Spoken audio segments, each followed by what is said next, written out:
Everyone has a unique gift, and Mike, the creator of the 1NELife podcast, believes most people don't know how to use their gifts or what they are. Mike wants you to see things from a different perspective and be true to yourself. The 1NELife podcast, it inspires, motivates, and creates positive energy, love, and compassion to all communities. We only have one life to live. Be yourself and live your truth. Add the 1NELife podcast to your playlist. That's the number 1NELife. Available on Spotify, Amazon Music, Apple Podcast, and your favorite podcast platform. Yeah. What's up, y'all? Welcome to the 1NELife podcast. I am Mike M.S.C. Reed, and I am back with my boy Trent Washington from Holy Threads. Here we talk about positive psychology while taking care of your well-being and telling your story, because everybody has an amazing story, just like my man right here. He has an amazing story. What's up, dude? What's going on, man? Welcome back. Yes, sir. Glad to be here. How are you? Mm-hmm. Really?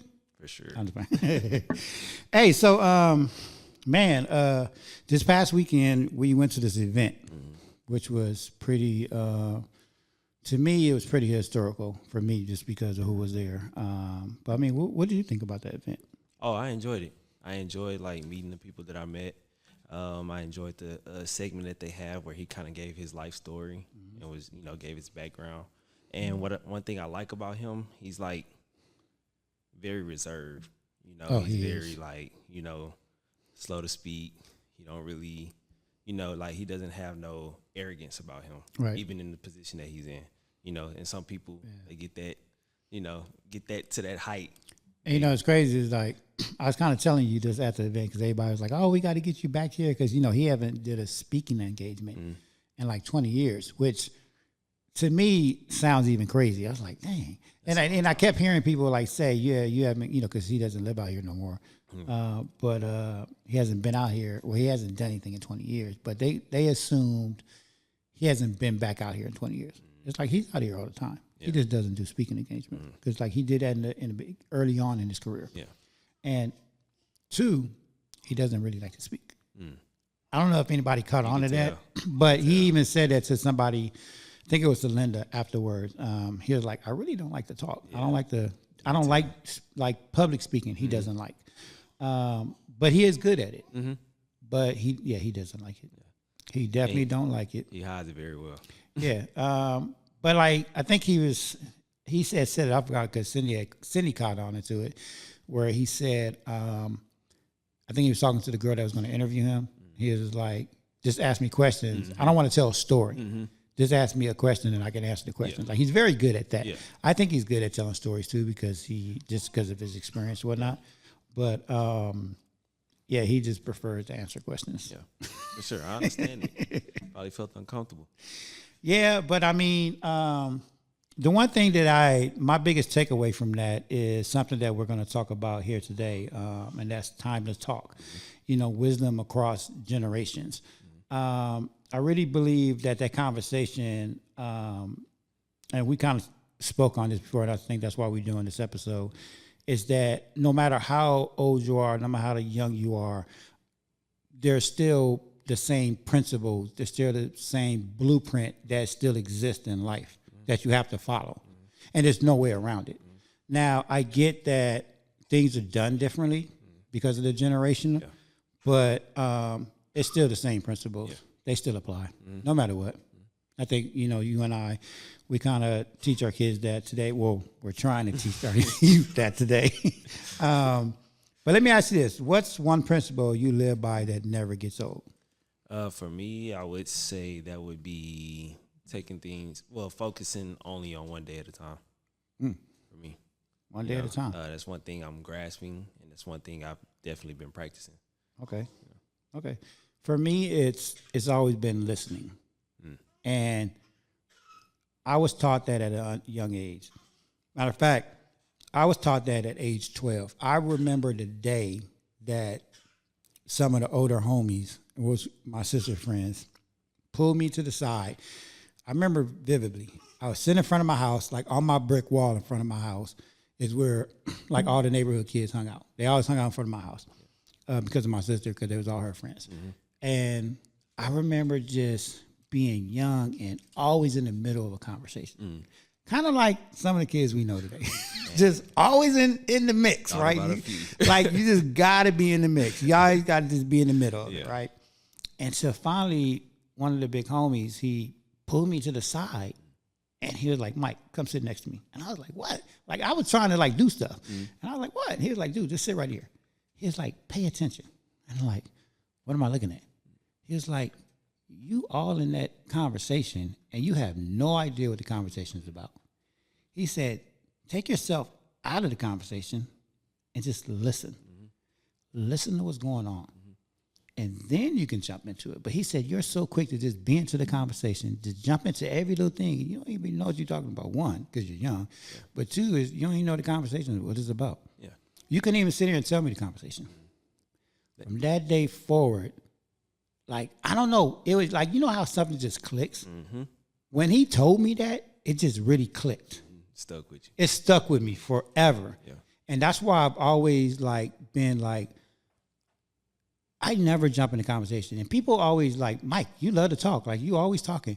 It's like, yeah, but again, if you listen and pay attention to the things I'm talking about, there are things that I already know. It's kind of like my favorite Buddhist quote. It says, when you speak of something, things that you already know. But if you listen, you might learn something. Only time I speak is if I know that subject or what I'm talking about. You would never hear me talking about engine planes. I don't know nothing about engine planes. Yeah. You would never hear me jump into a conversation about engine planes or doing surgery on somebody or, you know what I'm saying? Like, I get everybody has an opinion, but I'm not that type of person that would just jump in the conversation just because I have an opinion. Same. Also, that kind of goes into kind of what happened today, where listening to yourself talk. You remember we had a situation earlier. Yeah. And I told him, hey, slow down and listen to what you're actually saying. I love how you did that too. You're like, but slow it down. Let's take it step by step. Then it's like, oh, yeah. Yeah, and then when he did that, it was like, oh, like, you know, he caught himself and was like, Right. okay. But, you know, that's where, you know, again, kids nowadays, and I get it because I used to be like that. You want to fast talk your way out of something. So you kind of give like the speed version of what happened. But like how you came in, you was like, okay, let's slow this down. Let's take it step by step on what actually happened.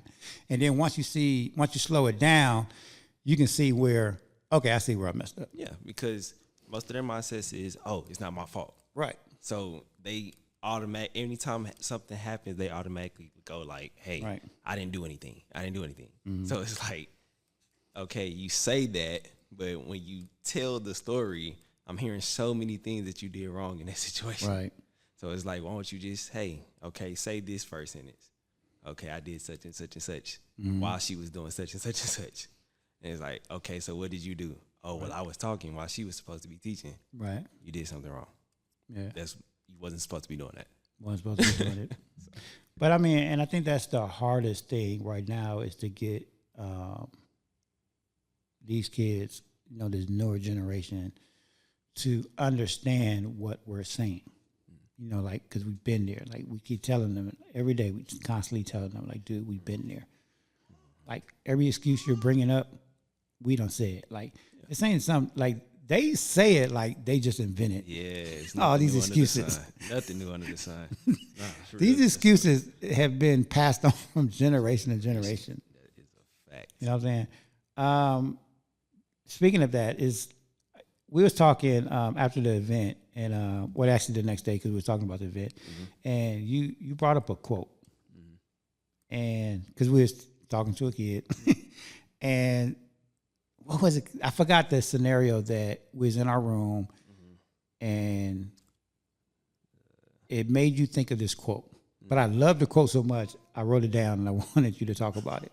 Oh, well, the person that originally I heard it from was my old pastor's son. He's preaching at his church now.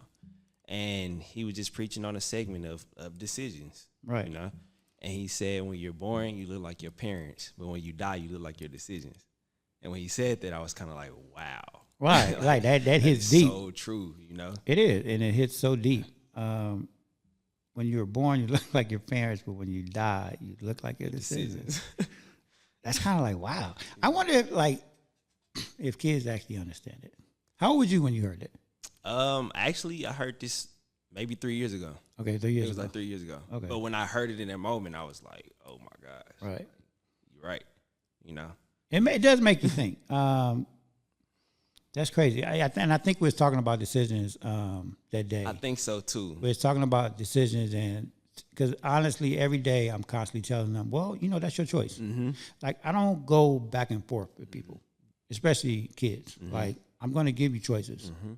And if you're going to pick your choice and have your decision, and I'm okay with that. Yeah. Because I know that, and you hear me tell them all the time, I actually expect them to make mistakes because that's the only way we do learn, right? Sure. So I expect kids to make a lot of mistakes. I did so many community circles today, and I told them all, I expect you guys to make mistakes. But that's what we're here for, is to help you through those mistakes and help you see the mistakes so you don't make them again. But I do expect them to make mistakes every day. And I think that's what we were talking about. We were talking about decisions. Yeah. And Right. being in, bam, I just stuttered. Just lost my train of thought. But being in the moment and for them to make their own decisions. Yeah, and yeah, like just like you, I try my best to just give them options. Like when it's time to put up the ball to go to class, I'll say, hey, you got a decision right now to make. Either you give me the ball, go to class, and we can continue this later, or if you don't, it's over. Right. You know. So. Yeah. Now, another thing, and it's kind of like even at the event, right? Like Dwayne was talking to some guy, and you could tell he was a younger guy. Yeah. Oh man. That was kind of crazy. And I went up to Dwayne and asked him afterwards. I was like, hey, what was that dude talking about? But I actually heard Dwayne tell him that, he needed to do his research. Like, he has an opinion. Like I was just talking about, everybody has an opinion. But the guy was trying to sell Dwayne on something, and Dwayne was trying to explain it to him. And the guy didn't understand what Dwayne was saying. And Dwayne was like, well, yeah, because you didn't do your research. And most kids, this is where social media kind of comes into play and kind of destroyed the blueprint for the peak. Is everything is so instant on social media. And people think they could just get on social media and become successful no matter what they do. And they skip the whole blueprint of everything. So they don't do research. They don't even know the product that they're selling. And that's the argument Dwayne was trying to make to the guys. Like, dude, you don't even, like, know what you're trying to sell. Yeah, you don't even know. Like, you don't even know the backbone to any of this or the backstory to any of it, which is crazy. So just to segue into foundations of principles, how did each generation learn from their core values? Like, for me, it was a family, faith, struggles, mentors. I think for me, like, I had mentors, again, at a young age. At 12 is when my sister's friends, I think those were my first mentors because they was teaching me at a young age. They knew I didn't belong in the streets. They knew I shouldn't have been running the streets. So they did everything they could to protect me and to always keep me out of trouble. So I think I had mentors at a young age and didn't even know it. Yeah. I didn't even know they was mentors. Yes. I would say for me, it was family and friends for sure, and coaches. Actually, my old AU coach, his name is Tim, and he was like a great mentor for me because he was the one, like, he would go out his way to come pick me up from the house. I probably didn't even have gas money to give him, and he'll come train me, take me home. We'll be out training, working out, whatever, till like nighttime, and then he'll bring me back with no problem, sometimes feed me. Like, that was one of those people that I would say that is like what will be a staple in my life for the rest of my life. And yeah, he was somebody I learned from. And I say family for sure. Like, family is because as you get older, that's where you learn like the do's and don'ts and like what you want in life and what you don't really want to be. Right. And you just kind of take your little bit here and you kind of mix it in with what you feel like will work best in certain situations. So yeah, I would say family is definitely that for me. And I guess it's different from everybody, right? Because, like, for me, it wasn't family by far, which is crazy because I'm the baby of 7 kids. Wow. But I didn't have my mom because she passed away at a young age, and my dad was just never around. He wasn't around for me. He was there for my other brothers and sisters, which is a totally different story and crazy to me, but it is what it is. So I've been on my own since I was 14. So for me, it was more of the, like I said, the streets, the mentors, the struggles, right? Like, so at 14, I had to go out there and learn on my own, right? I had to learn how to be a man, how to learn how to survive on my own. So and I guess it was a gift and a curse at the same time, because I was young enough to go through a bunch of stuff and to figure it out, make all the mistakes, right? To where by the time I got, I want to say to my mid-20s, almost 30s, I already made a bunch of mistakes. So I kind of already knew, like, okay, don't do that, right? Yeah. So, I mean, for me, I just had to learn on my own. So it was more struggles and mentors for me. And what's crazy, about that is, I had my parents. Right. I had my family together. But even with that, I even feel like, hey, I made a bunch of mistakes during a period of time to where it was like, now I'm like, okay, look, I know what that felt like when I was doing those things and making those decisions. I don't want to go back there, right. Because that place that you're in when you're making those decisions, sometimes it's like it feels so far-fetched to get out of those places, right. So it's crazy, though, because like some people will come from where I come from or the background that I do have and have like just natural success stories, right. And in a way it's like, hey, I still made buku mistakes, like, and it was just like kind of like a how can I say, like a trickle effect for right. a long time.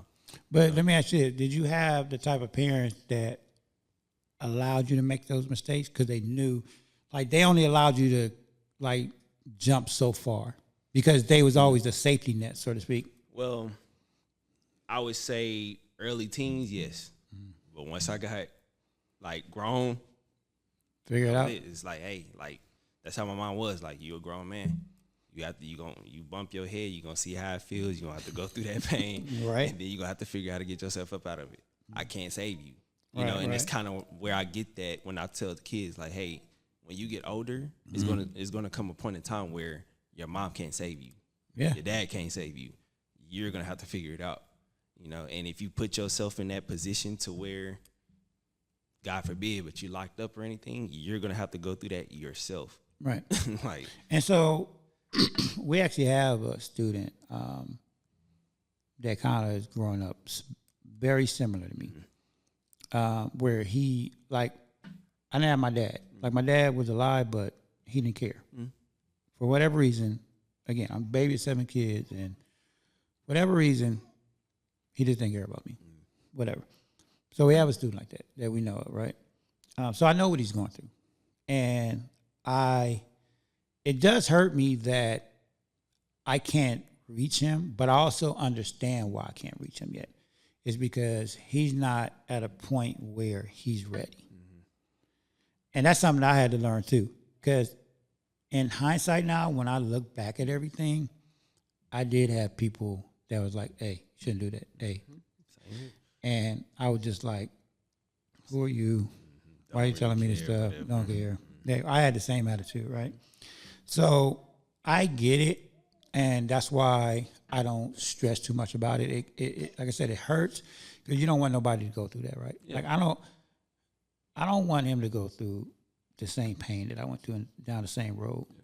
But I do understand that if you're not ready, you're not ready, and maybe that's what you need. Unfortunately, yes. I wish I was closer to him to where I can be there for when he does hit that brick wall or he does hit rock bottom, because he's going to need somebody that is. Yeah. And it sucks watching that because even with you showing consistency every day, because of what he has going on at home, he doesn't know how to receive it. Yeah, exactly. So it's like, hey, I'm telling him, hey, I care, I'm here for you. He's kind of like, I understand, I get what you're saying, but it's like, whatever, And it's not like he don't care in that moment, but at the same time, it's like he doesn't know how to cultivate that thought process to to grasp like what I'm telling him, and like the fact that I can actually come talk to this person. I can actually get my feelings out, because of initially a person that you feel like should care for you off rip doesn't. You just automatically label everybody else the same way, because it's like, hey, yeah, I may see you at school, you may show me this for the time being, but that's not a guarantee you might be here next year. But every time I go home, I'm dealing with the same person every single day that shows me the same emotions and feelings every single day. Right. What do you expect from me? Right. So with that, are the same values that the younger generation interprets, are they differently than what like you and I know, but are they with the same intent?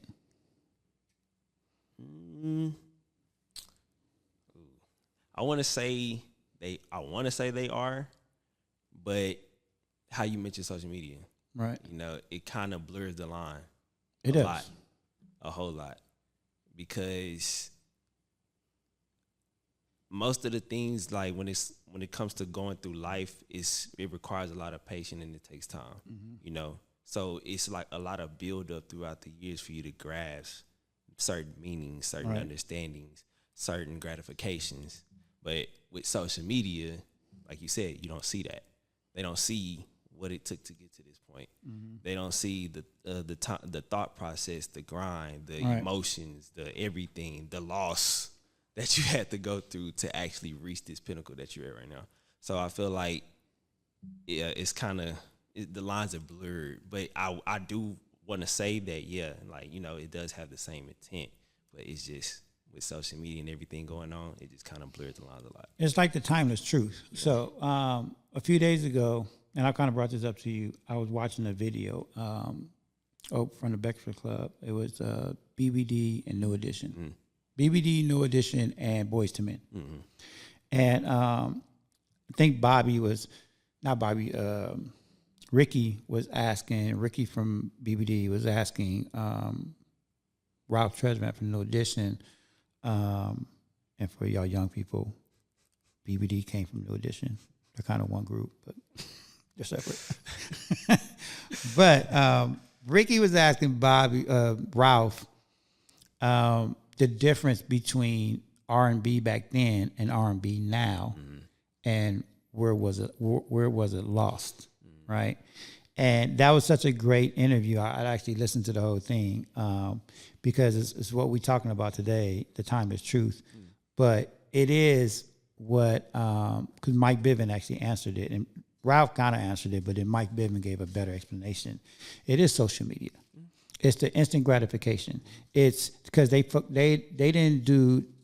the blueprint.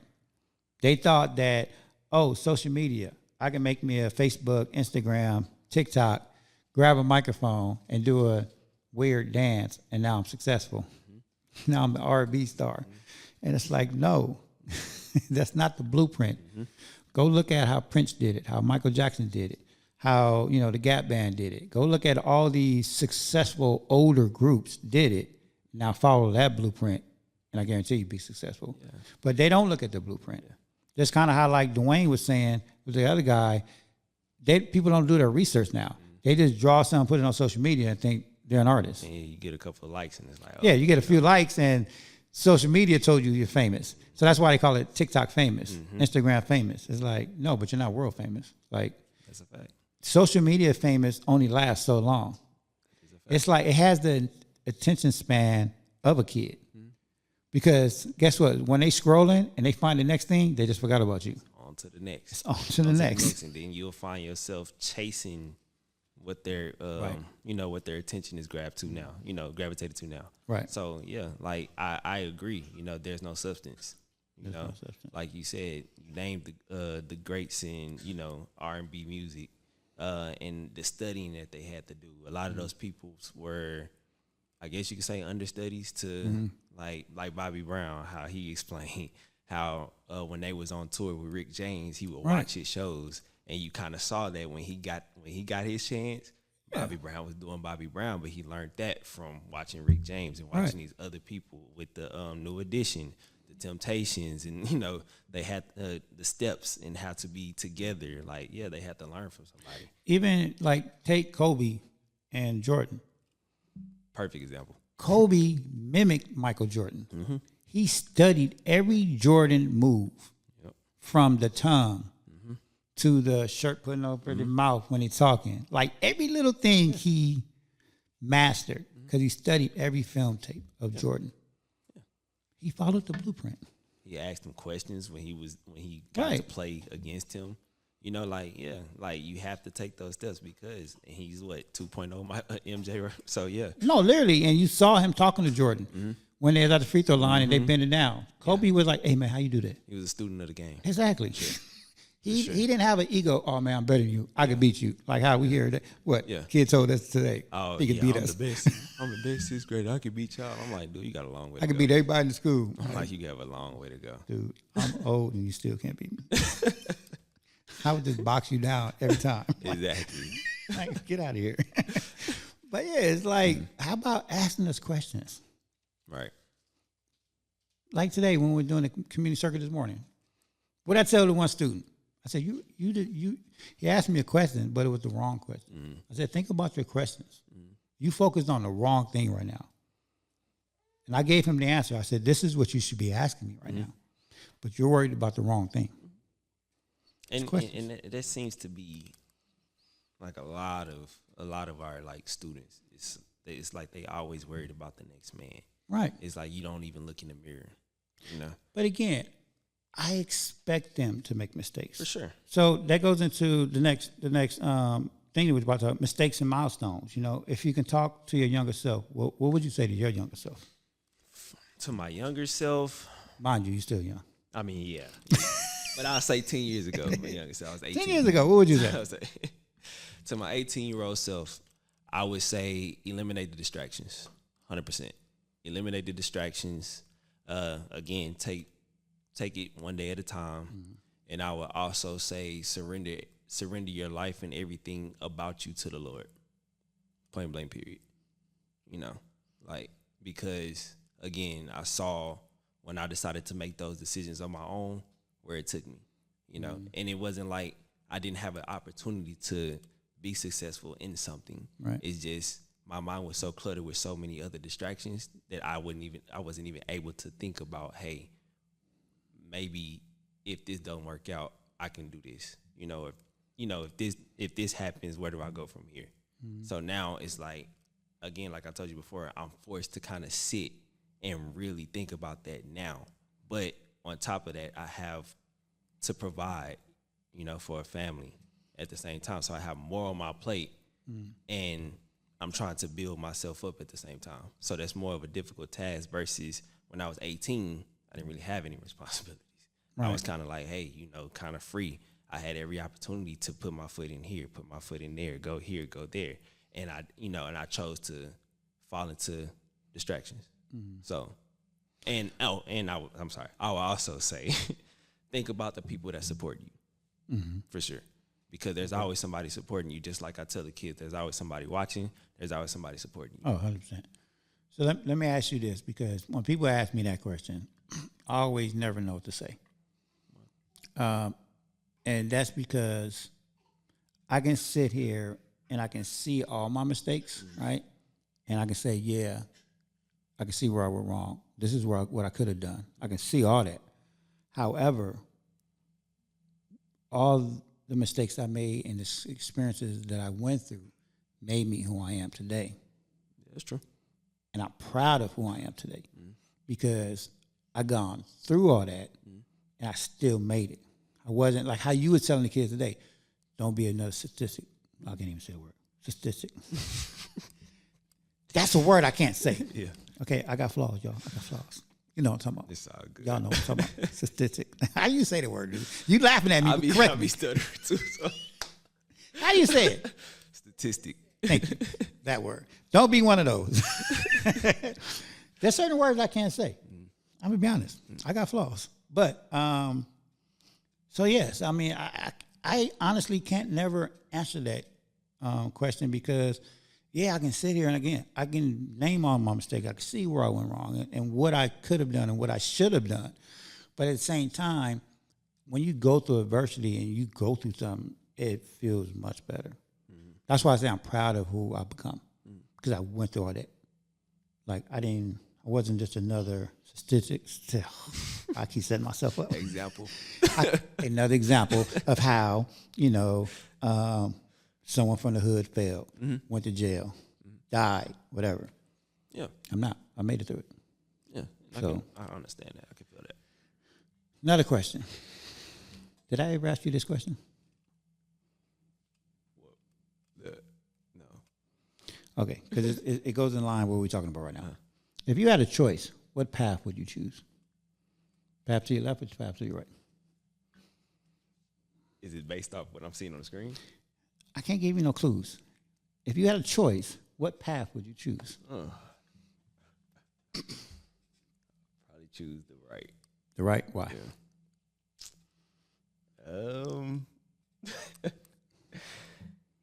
I would say, I don't know. It just looked like, I'll be honest, it kind of like an easy path. You going off the looks? Yeah. Okay, that's interesting. So I've been asking people this lately, right? Because everything that I do actually has a purpose. Mm-hmm. There's a rhyme and reason for everything I do. So when I designed that, it was a rhyme and a reason for it. I specifically chose those two paths. So can you tell me the difference between those two? So I'm going to tell you, Cindy, our lovely Cindy right here, chose the left. Because she said she doesn't want to see what's around that corner. That's a good one. Haley chose the one to the right. And I chose the one to the right. Why is that? Because that path is my story. See, it's your story. It's your story. And I'm going to create my own story. Okay, I get it now. Okay, at first I was kind of like, huh? It's like, what? But yeah. So yeah, so anyways, you always have choices, right? So we're kind of talking about that. Choices, mistakes, milestones. Yeah. I'm definitely a person who I want to create my own path. I've always been like that. And I think that's something that I learned by being on my own since I was 14. Like making all the mistakes I made, I came to the conclusion one day where I think I was like 18 or 19. I was like, I don't want to work for nobody. I want to create my own future. I want to do life my way. Because at the end of the day, if I do life my way, then it was my choice. I can't blame nobody else. Even if my life wasn't, because everybody's success looks differently, right? So even if my life doesn't equal to your success, I'm okay with it because it's not your success, it's my success. As long as I do it my way, then it's my success, and I'm okay with that because I did it my way. It's kind of like that Frank Sinatra song. I did it my way. Totally cool with how the outcome comes. Yeah, that's crazy. I was going to ask you, like, what age was it where you actually figured out, which way did you want to go? Yeah, all right, 18, 19. 18, 19, okay. Yeah, I would say for me, it would be about, like, 26 because the program that I told you about, one thing about that coach was he every day, actually, he would kind of mention, like, hey, like, what do you want to do outside of this? He would always ask me that. He was like, do you want to be working for somebody? Do you want to go into business for yourself? He would always ask that question, and that's when I finally started thinking, like, man, like, what is it that I really want to do? You know, like, which way do I really want to go? And then I started to think, like, hey, I don't really want to work for nobody. Like, I don't want to give 8 to 12 hours of my day to a job, spend that much time away from my family, and I could create something on my own, you know? So, yeah, like that, it's crazy that you said that because I was wondering as you was talking, like, you know, what age? Oh, yeah, it was 18, 19. But that's because I got introduced to, like, this whole nother world. Like, I grew up in Inglewood, but I got introduced to the Hollywood scene at around 18, 19. So it's just totally different, right? So I was hanging around celebrities and people was like, oh, I want that. Like 100%. I want that. I just didn't know how to get it, but I knew I wanted it. But I eventually, made my connections, made my mistakes, and found my path, and ended up having it. Okay, so who was that one initial person that helped you get started? Let me say that. And that? Yeah. Oh, AMG. Oh, okay. Dude that made bitch better have my money. Okay. AMG. No, I grew up with AMG. Mm-hmm. So I grew up right across the street from him. So me, Dwayne, AMG, like we all grew up together. Wow. So yeah. Yeah. AMG, he the one that took me out of Inglewood, showed me Hollywood. He took me to the first studio. Wow. I was just like, oh, and he entered, because him, DJ Quick, High C, Second None, they all was a group back then. So when he took me with him that first day, met Quick, met Second and None, High C, and all them, I was like, yeah, this is where I belong. Yeah. I was like, this is where I belong. Yeah. And like you could tell that you like grew up in that, because when we went to the event, it's like you knew how to read the room. Yeah, I know how to read the room, and I know how to read people. Yeah, it's like, I've been doing this for so long. Yeah, like, you knew the do's and don'ts the whole time, and I was watching. I'm like, okay. But and I learned that kind of early because I call him G. He taught me that. Like he would take me into rooms with big celebrities. Like I knew Dr. Dre and them way back in the day. Wow. I knew Ice-T. Like I was sat in the room with Ice-T. I sat in the room with Ice Cube, all of them. And he taught me, like, and before I even went into these rooms, he was like, hey, we about to go in here, so-and-so in there. Don't say nothing, relax. Again, listen. Listening, yeah. Don't go in there, blah, blah, blah, blah, blah, blah. Like, relax. Yeah. Just chill. And I always listen to him because, again, I already had that mindset from my other guys telling me, just listen. Don't go in and start talking. So whenever I go into a room now, I just listen and I just chill. Yeah, and I would say for me, in different settings, that's easy for me to do because I'm like more so the person, like I kind of got to get comfortable and know you in order to show you me, most of the time. So yeah, I will. If I walk into a new situation, half the time I'm just reserved, quiet, observing. So let's talk about bridging the gap. Okay. What can the older generation learn from the younger generation? And what can the younger generation learn from the older generation? Because I do think that there's a truth in both of those. Like, the younger generation definitely needs to listen to the older generation, right? Because there's discipline, patience, and persistence in that, right? But the older generations need to listen to the younger generations for innovation, adaptability. Was that a word? Adaptability and empathy. Like, right, we need to learn that from them, for the newer generation. So I believe, I think somebody said that in a record too. I forgot who said it. But we both need to listen to each other. Yeah, for sure. So do you agree with that? I mean. Yeah, I do. I think it's something that you can learn from younger or older. I always thought that, that's why I never try to cut anybody's opinion or thoughts. Like I would just let them say what they say, because it's like you never know what you get. And from the younger generation, I will say one thing that, like how we was talking about social media, and one thing I do take from people that are on social media is consistency. Right. In order for you to keep that following, you have to be consistent. Yeah. And I'll also commend the younger generation on not being afraid to go after what they want. Like, you see that a lot. Like how you said, once you figured out where you want to go, you're there. And they're getting younger and younger and younger every time I see that. I'll say for the older generation, like I said, one of those things, patience, doing research, studies, but also having a mentor, like somebody that you can follow behind. Because I do see with the younger generation, it's like once they get it, it's like I don't need nobody to tell me anything. Right. Like, I make more money than you.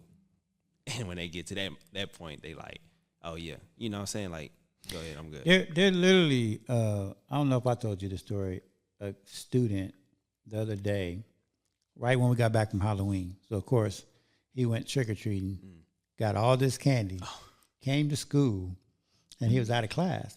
It was like, hey, get to class. He was like, I'm selling candy. And he put out a wad of cash. Man. And he was like, I don't need to go to class. I got money. Yeah. Just like, wow. And that's, I would say, like, that's one thing I've noticed that's bad about this generation. Right. Is like, because you're so in everybody's face when you're on social media. Right. That when you do have it, you feel like, I don't have to listen to anybody because I got all these people listening to me. Right. And with me doing the things that I did to get to this point, why would I listen to you? Not knowing that there's a whole nother level of things that you're going to have to endure, even with the money that you have, that somebody else older than you have already experienced. Right. And sometimes more money. Yeah.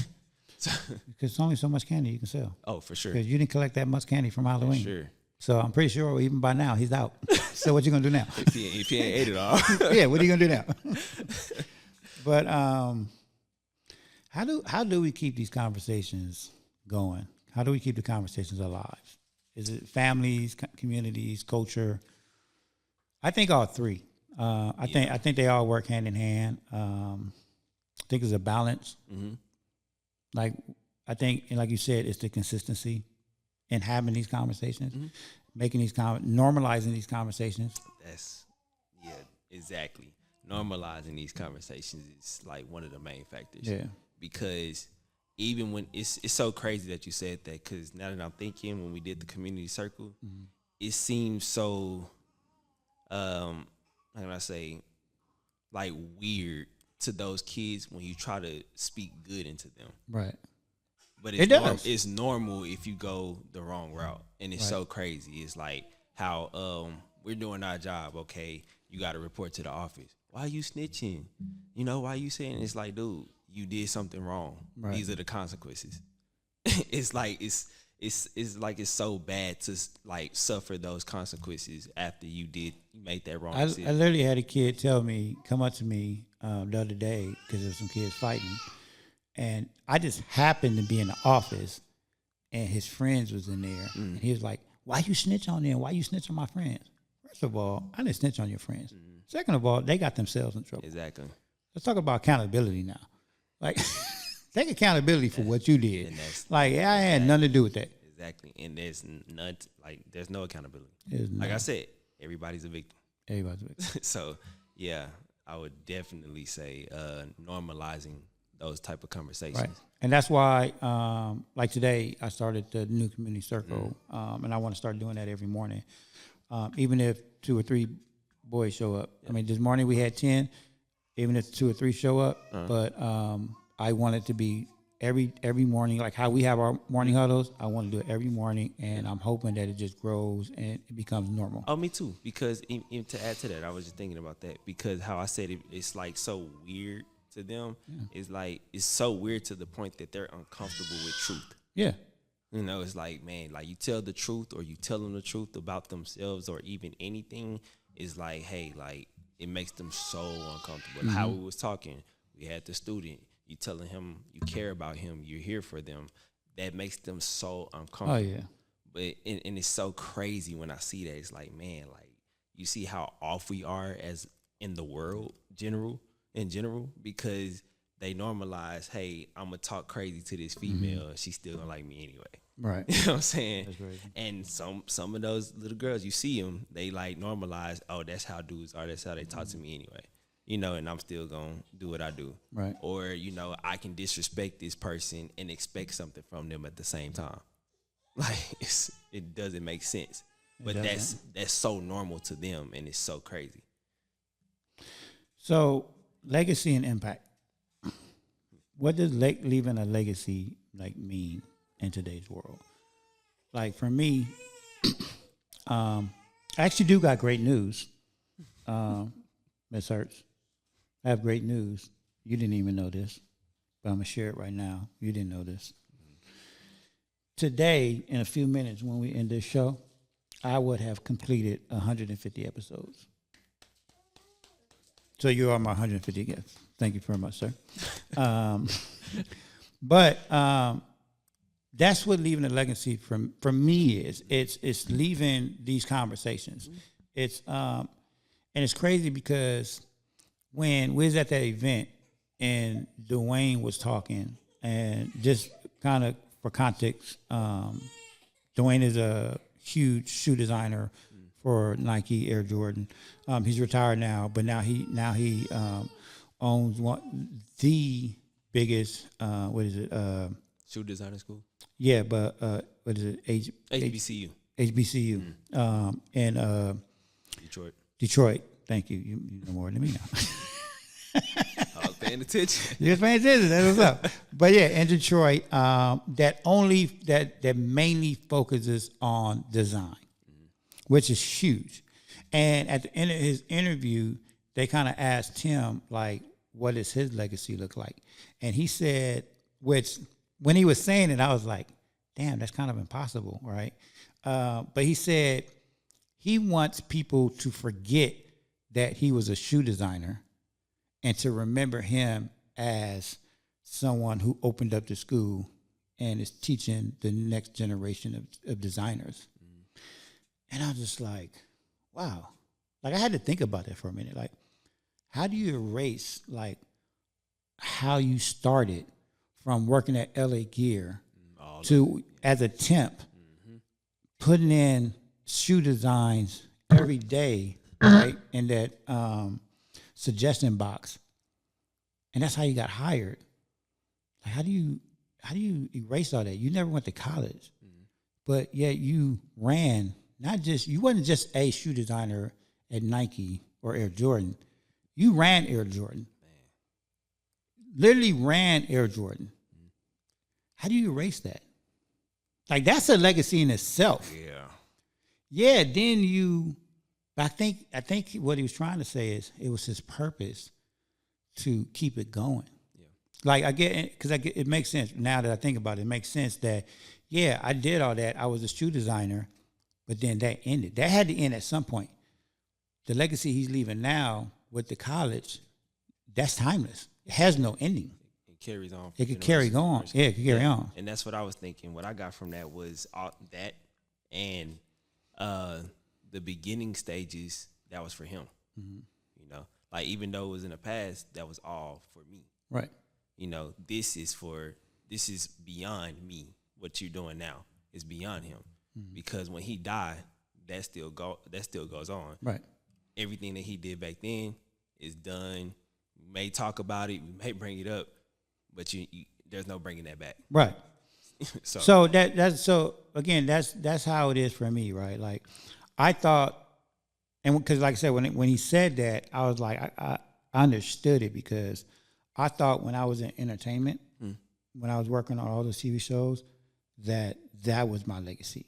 Oh, I made it big in entertainment. I did this, I did that. You know, I traveled. My name is in credits, whatever. I thought that was my legacy, right? Not knowing that paved the way for my real purpose of what I'm doing right now. Like, doing these shows, being a mentor, leaving an impact, right? So, like, even with my shows, like, it's digital. So when I started doing this, I was like, yeah, I want to create a conversation, normalizing conversations and leaving it for anyone from 5 years from now, 10 years from now, 30 years from now, that can just pull this up and listen to one of these 150 conversations and get a little piece out of it. Yeah. Like, I'm good with that. Yeah. Like, that's the legacy I want to live by. Oh, for sure. Because you leaving something for somebody to feed off of, right, and build off of. So yeah, that's the important thing, for sure. What does your legacy look like?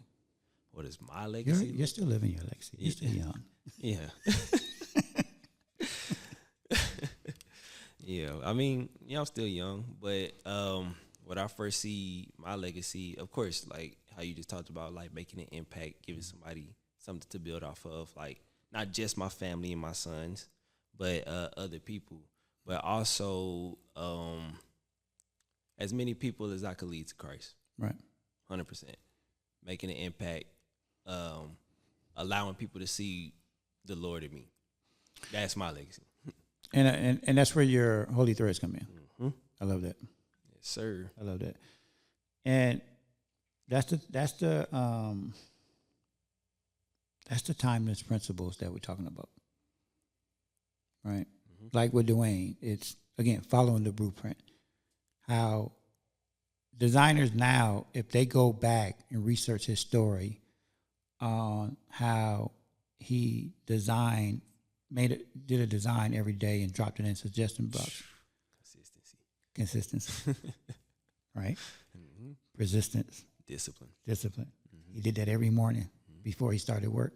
So that means at night he was designing a different type of shoe every day. Extra hours. Putting in the work. Mm-hmm. And I always talk about that. You can sit there and pray to God all you want, but you still got to do the work. Like, no, pray to God, but put in the work. Mm-hmm. And he did that.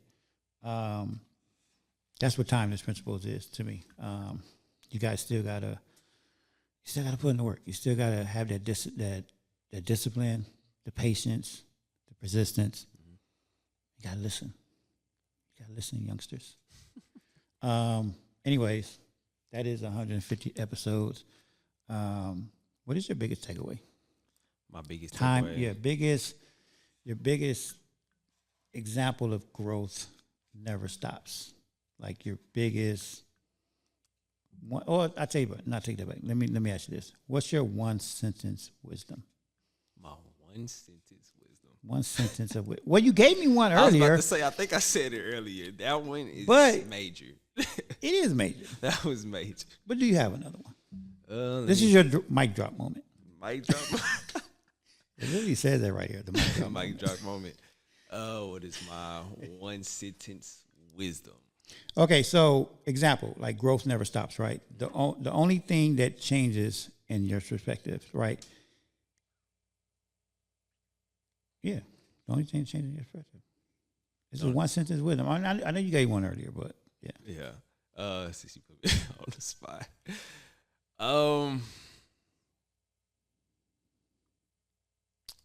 I would say, yeah. I mean, basically, in order to change others, you got to be willing to change yourself. Mm-hmm. I would say that's one. Because, again, going back to what we talked about, most people want to make change, but don't want to be the change. Mm-hmm. You know, like they don't want to look in the mirror and say, hey, I need to fix this. Or they rather, look at somebody else and be like, hey, you're not doing this, not realizing you're doing the same thing. Mm-hmm. Just like, let's go back to the kids real quick before we close. It's always, we got that one kid that don't like bullies. But if he really listens to himself and how he talks to kids and how he act around kids, he'll realize that he's a bully himself. Yes. Even though, yeah, you're right. Even though his intentions are good, but the way he's going about it is you're actually being a bully. You're actually being a bully yourself. Yeah. So 100%. Yeah. So yeah, cool. Anyways, that is it, y'all. 150 episodes in the books. 150. And you know what? It's not easy to do 150. Oh, I believe it. It's not. It took me 3 years to do 150 episodes. So kudos to you for that consistency. Thank you, man. I appreciate that. Yes, sir. Thank you. It's just consistency. It's loving what I do because I do love it. Sometimes I don't know what I'm talking about, but I don't. I'll be honest with you. Like it really is just somebody is gonna relate to me. It's like before I started this, I used to just go on YouTube and listen to listen to a bunch of interviews, and like Denzel Washington, Kobe Bryant, those type of people, and I used to listen to what they used to say, and then I used to listen to like different interviews of Kobe Bryant and see how he was repeating. He was saying the same thing, but he was repeating himself. If that made sense. Mm-hmm. Like I was catching on to the things that he was saying, but it's like he just kept saying it. Every interview he kept saying it a different way. Mm-hmm. But I was like, okay, I get what he's saying. And so I used to just practice that. Now it's like it's kind of like what Dwayne even said this during his interview. Like he doesn't look at other people's inspiration. Like he don't look at other designs. I don't know if you heard that part. And this is the one thing that I thought was crazy when he started working at Nike, at Jordan.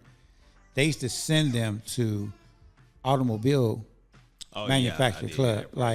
He used to travel to auto shows a lot, which has nothing to do with shoes. But he was like, but think about it.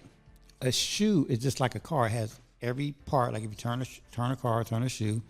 So he would always focus on the curves and the lines.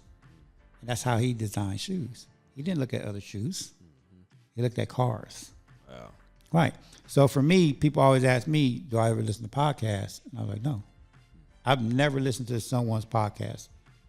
I've heard snippets of them, but I don't listen to other people's podcasts. Yeah. I get my inspirations from other things. I get my inspirations from people like you. Yeah. Like I watch you throughout school. And if I've never said it, you're amazing at what you do. I appreciate it. And that's why I'm grateful you're on my team. I appreciate it. 100%. But anyways, we out of here. Thank you guys. Make sure you guys check out Holy Threads. Avoid Trent. He's going to be a regular here on the show. We're going to continue to have these type of conversations. I believe our next conversations is what principles do we live by? He didn't even know that. Look at he was like, I'm ready for it. You already know I'm ready for it. Nah, we're just going to continue these conversations. These are the conversations that we're going to continue to normalize, like we talked about, because we just need to, and especially as men, even as black men out here in AZ and out here in the world, we need to normalize the conversation because that's the only way we're going to make a true impact with these young generations. So thank you, and I appreciate you. Thank you. All right, we out of here, guys.